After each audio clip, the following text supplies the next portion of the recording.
तीसरे दिन परमेश्वर ने पृथ्वी के पूर्व में संसार की पूर्वी सीमा की ओर एक वाटिका यानी बगीचा लगाया, जिसके आगे जहां से सूर्य उगता था पानी के सिवा कुछ नहीं मिलता, जो पूरी दुनिया को समेटे हुए है और स्वर्ग की सीमाओं तक पहुंचता है।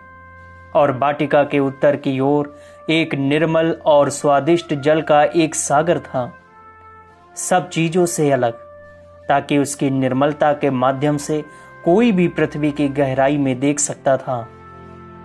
और जब कोई मनुष्य इसमें स्नान करता था, वह स्वच्छता से भी स्वच्छ और सफेदी से भी सफेद हो जाता था, चाहे वह काला ही क्यों ना हो। और परमेश्वर ने उस समुद्र को अपने ही सुख के लिए बनाया, क्योंकि वह जानता था उस मनुष्य का क्या होगा जिसे वह बनाएगा, क्योंकि वह अपने अपराधों के कारण वाटिका से निकाल दिया जाएगा और पृथ्वी पर मनुष्य उत्पन्न होंगे। उनमें जो धर्मी जन होगा, यदि वह मरेगा तो उनके प्राणों को परमेश्वर अंतिम दिन में जिलाएगा। जब वे सभी अपने शरीरों में लौट आएंगे तो उस समुद्र के जल से स्नान करेंगे और अपने पापों से पश्चाताप करेंगे।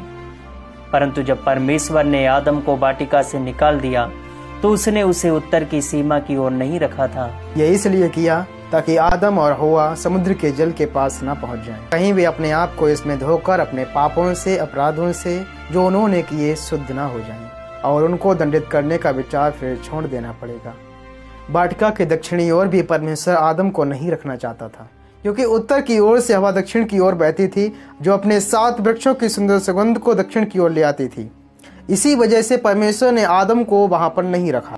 ऐसा इसलिए हुआ कि वह वृक्षों की मीठी सुगंध को सूंघ ना ले और अपने अपराधों को भूल जाए, और जो उसने वृक्षों की गंध से प्रसन्न होकर किया था उसके लिए सांत्वना प्राप्त करेगा, और फिर भी अपने अपराध से शुद्ध ना होगा।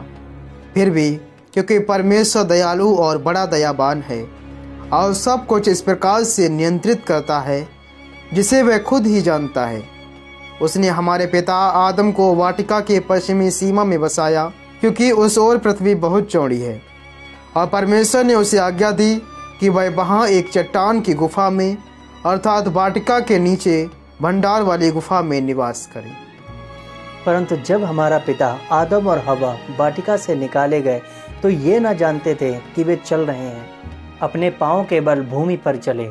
और जब वे वाटिका के फाटक के द्वार पर पहुंचे और उनके सामने चौड़ी भूमि फैली हुई थी, जो छोटे बड़े पत्थरों और बड़े पत्थरों और रेत से ढकी हुई थी, तो वे डर गए और कांप गए और इस डर से अपने मुंह के बल मृतकों के समान गिर पड़े। क्योंकि जब वे उस वाटिका में रहते थे तो सब प्रकार के वृक्षों को सुंदर रूप से लगाया हुआ देखते थे, परंतु अब उन्होंने स्वयं को एक पराये देश में देखा, जिसे वे नहीं जानते थे और ना कभी उन्होंने इसे देखा था।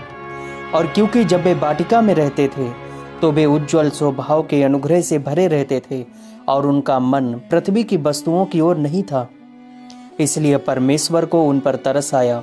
और जब उसने उन्हें वाटिका के फाटक के सामने गिरा हुआ देखा, तब उसने अपने वचन को हमारे पिता आदम और हव्वा के पास भेजा और उन्हें पतित अवस्था से उठाया।